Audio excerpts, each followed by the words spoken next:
Hi everyone, it's me Rafeeq ബെജ്ജങ്ങള.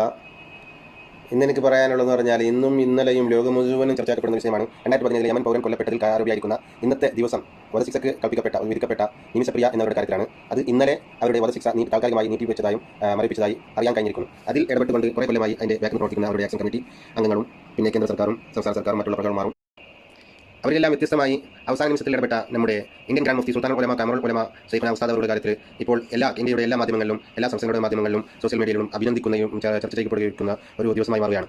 അപ്പോൾ നമുക്ക് പറയാനുള്ളത് പറഞ്ഞാൽ ഓരോ സ്റ്റേറ്റിനും ഓരോ രാജ്യത്തിനും മറ്റുള്ള രാജ്യത്തിൻ്റെയും അല്ലെങ്കിൽ ഓരോ സ്റ്റേറ്റ് മറ്റുള്ള സംസ്ഥാനങ്ങളിലെ കാര്യത്തിൽ ഇടപെടുന്നതിൽ പല നിബന്ധനകളിലും ഉള്ള കാര്യമാണ്, എല്ലാവരും അറിയാവുന്ന സത്യമാണ്. അപ്പോൾ അതുകൊണ്ട് ഇന്ത്യൻ ഗ്രാൻഡ് മുഫ്തി എന്ന് പറഞ്ഞാൽ എല്ലാ ലോകം മുഴുവനും അംഗീകരിക്കപ്പെടുന്ന ഗൗരവം അർപ്പിക്കുന്ന ഒരു നേതാവാണ്. അപ്പോൾ ഉസ്താദ് എവിടെ എന്ത് ഉന്നയിച്ചാലും അത് സ്വീകരിക്കപ്പെടുന്ന ഒരു കാര്യമായിരിക്കും. അപ്പോൾ ഏത് വിഷയത്തിലും അതിന് പ്രാബല്യത്തിൽ വരുമോ ഇല്ലയോ അത് പിന്നത്തെ കാര്യമാണ്. ഏത് വിഷയത്തിലും ഉന്നയിക്കാൻ പറ്റുന്ന ഒരു നേതാവായി നമ്മുടെ സുൽത്താൻ ഉലമയാണ്.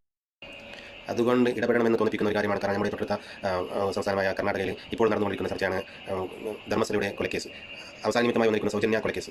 അങ്ങനെയുള്ള ഒരുപാട് 100ഓളം 200ഓളം 300ഓളം ഒരുപാട് വർഷങ്ങൾക്ക് മുമ്പേ ഒരുപാട് എണ്ണമില്ലാത്ത സംഖ്യ അവിടെ മരണപ്പെട്ടിരിക്കുന്നുള്ള വാർത്തയാണ് കേൾക്കാൻ കഴിയുന്നത്. അതിവിഷമായിരിക്കുന്ന ഒരു നീതിയും ഇതുവരെ ലഭിക്കാത്ത ഒരുപാട് മാതാപിതാക്കൾ, ഒരുപാട് സഹോദരന്മാർ കണ്ണിലാണ് പോയിക്കൊണ്ടിരിക്കുന്നത്. ഒരുപാട് മാതാപിതാക്കൾ മരണപ്പെട്ടിട്ടുണ്ട്, ഒരുപാട് സഹോദരന്മാർ മരണപ്പെട്ടിട്ടുണ്ട്. അതിൽ മലയാളികളുണ്ടെന്നും കേൾക്കുന്നുണ്ട്. പല അവിടെ ഒരു നീതിയും ഇതുവരെ നീതി ലഭിക്കുന്ന ഒരു അവസരങ്ങളുണ്ടായാൽ അവരെ ഇല്ലാതാക്കാനായിട്ട് ശ്രമിച്ചുകൊണ്ടിരിക്കുന്ന ധർമ്മസ്ഥലയിൽ നടക്കുന്ന കാര്യമാണ് ഇപ്പോൾ കേൾക്കാൻ കഴിയുന്നത്. അവർക്കൊരു നീതി ലഭിക്കാനായിട്ട് എത്രത്തോളം പ്രാബല്യത്തിൽ വരുമെന്ന് ആർക്കും അറിയില്ല. എന്നാലും ഒരു ചുരുങ്ങിയ രീതിയിലെങ്കിലും അവർക്ക് നീതി ലഭിച്ചതായി സന്തോഷമായി ഒരു തോന്നിപ്പിക്കുന്ന ഒരു പോരാട്ടത്തിലാണ് എല്ലാവരും ഉള്ളത്.